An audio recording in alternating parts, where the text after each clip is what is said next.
Rakhi Bandhan celebration part 2 বলতে পারো এটা। তো আমার পড়ানো হয়ে যাওয়ার পর পৌঁছে গেছিলাম দাদার বাড়ি। তো প্রথমে দাদাকে দীপিকা রাখি পরালো। তো সুন্দর করে ট্রের মধ্যে সমস্ত গিফট সাজিয়ে নিয়ে এসেছিলো, দেখে আমার খুবই ভালো লাগলো। মিষ্টি, ব্যাম্বু ট্রি, দাদা যে খাবার খেতে ভালোবাসে সেই ধরনের জিনিস সমস্ত কিছুই ও নিয়ে এসেছিলো। তো আমার ছেলে আর ওর মেয়ে ভীষণ মজা করছিল, ভীষণ মানে ওই গুন্ডা দুটোকে সামলাতে মোটামুটি আমাদের এতজন মানুষের হিমশিম খাওয়ার মতো অবস্থা। আর তাছাড়া ওদেরকে আমরা আটকাতেও চাই না, খেলুক, অত তো আর জায়গা পায় না।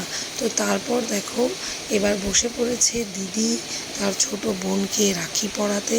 তো আর তার ছোট ভাইও দেখো পাশে কি সুন্দর করে নিজের টার্নের ওয়েট করছে। সুন্দর করে দিদি থালার মধ্যে লুচি, খাবার, মিষ্টি সব সাজিয়ে বসেছে ভাইয়ের জন্যে, বোনের জন্যে। তেমনিভাবেই সব দুই পক্ষই ওয়েট করছে কখন কে কাকে রাখি পরাবে, আর অবশ্যই তারপরে গিফট, ঠিক আছে। তো এবার আমি আমার ছেলের তরফ থেকে যে গিফটটা ওকে দিয়েছিলাম সেটা আমি মানে প্রিন্সেসকে, সেটা আমার দিতে দেরি হয়ে গেছিলো। আচ্ছা এবার দেখো, তো দাদা দীপিকাকে কুর্তি দিল, দীপিকা ভীষণ স্মাইলের সঙ্গে সেটা একদম গ্ল্যাডলি অ্যাকসেপ্ট করলো। আচ্ছা এবার দেখতে পাচ্ছ ওকে আমি না ডল্লু ডাকি, ঠিক আছে, কেন জানি না ওকে আমার ডল লাগে। তো ওই ডল নামটা বহুতই পুরানা হয়ে গেছে, তো ওকে আমি প্যারসে ডল্লু ডাকি। ভীষণ পছন্দের আমার একজন মানুষও। তো এবার দেখো ওকে রাখি পরানো হচ্ছে। এবার সুন্দর করে বসে রয়েছে প্রত্যেকেই। আর টল্লু এমনিতে এত দুষ্ট, কিন্তু কি শান্ত হয়ে বসে রয়েছে, ঠিক সেম আমার ছেলেও এত দুষ্ট, কিন্তু এই প্রসেসটাতে যেটা হচ্ছে আর কি মানে রিচুয়ালস, এটাতে একদম সুন্দর করে বসে রয়েছে, বসে ওয়েট করছে কখন ওকে পরানো হবে, তারপরে কখন গিফট। দিদি তো ওর ছোটো বোনকে গিফট দিয়ে দিল, এবার ছোটো বোনও ভীষণ খুশি গিফট পেয়ে। তো এইবার আসছে ছোট ভাইয়ের পালা, দেখতে পাচ্ছ ভাই কি সুন্দর করে হাতটা বাড়িয়ে দিয়েছে। এবার বলি এই দিদি আবার ভাইয়ের জন্যে, বোনের জন্যে, সবার জন্যেই কিন্তু রাখিগুলো অর্ডার দিয়ে স্পেশালি বানিয়েছে, ঠিক আছে। ভাইয়ের এটার মধ্যে আবার একটা মিকি মাউস করা, ঠিক তেমনিভাবেই দিদি মানে আমার দিদি অমিতকে রাখি পরায়, মানে আমার হাজব্যান্ডকে, তাকেও যে কাস্টমাইজ রাখি পরিয়েছে, রাখিটা খুব সুন্দর, খুবই সুন্দর। তো এবার এসে গেল আমার ছেলের গিফট। তো আমার ছেলে তো তাড়াতাড়ি করে নিতে পারলেই বাঁচে, ওর সব থেকে ফেভারিট জিনিস কার, ভীষণ পছন্দের আর খুব খুশি। তো এবার আমি কটা স্টিল ফটোও তুলেছি, কিন্তু এই সমস্ত চক্করে আমি আমার মানে ছেলের হাতে দিতেই ভুলে গেলাম যে তোর দিদিকে গিফটটা দে।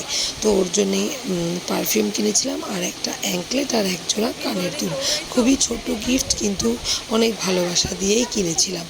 তো এবার পরে আমার ব্যাগের প্যাকেটের মধ্যে রাখা ছিল, পরে আমি সেই প্যাকেটটা ওকে দিয়েছিলাম ওর হাতে। তো এবার দিদির হাতে তো আমার ছেলে সব খাবার খাবে, দিদি খাইয়ে দিচ্ছে, দিদির হাতে সুন্দর লুচি যা ছিল, পনিরের তরকারি সমস্ত কিছুই খেয়েছে আমার ছেলে। তো তারপরে এবার বসে রয়েছে আমার টার্ন। এবার আমার টার্ন যেহেতু অমিত আবার একটু বেরিয়েছিল, তাই আমিও ওয়েট করছিলাম কখন আসবে আমার পালা, আমি দাদাকে পরাবো রাখি। কিন্তু আমি এত কিছু সাজিয়ে টাজিয়ে আনতে পারিনি, আর আমার মাথাতেও থাকে না এসব। তো এবার দেখো আমি পরাচ্ছি রাখি দাদাকে।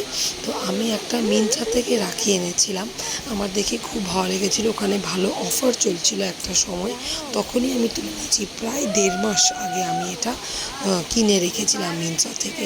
দাদা ভীষণ গণেশ ভালোবাসে, তো সেই ভেবে দাদার জন্য আমি একটা গণেশেরই সিম্বলের হাতের ব্রেসলেটের স্টাইলের রাখি কিনেছিলাম, ব্রেসলেটের মতো।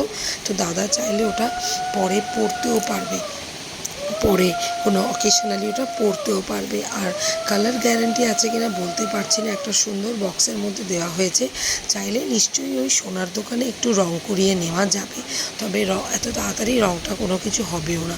দেখো তোমাদেরকে কাছ থেকে দেখানোর চেষ্টা করা হচ্ছে।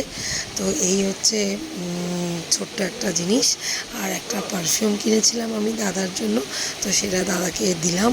তো এবার আমি জানি পারফিউমটা পেয়ে দাদা যতটা না খুশি হয়েছে, গণেশের মোটিভের যে ব্রেসলেটটা দিয়েছি সেটা পেয়ে আরও ভীষণ খুশি হয়েছে।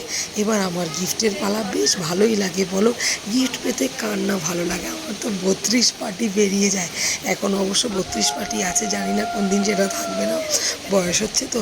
এবার দেখো আমার হাজব্যান্ডকে পরাচ্ছে রাখি দিদি, ওনার রাখিটাও অসম্ভব সুন্দর কাস্টমাইজড করা। এই হলো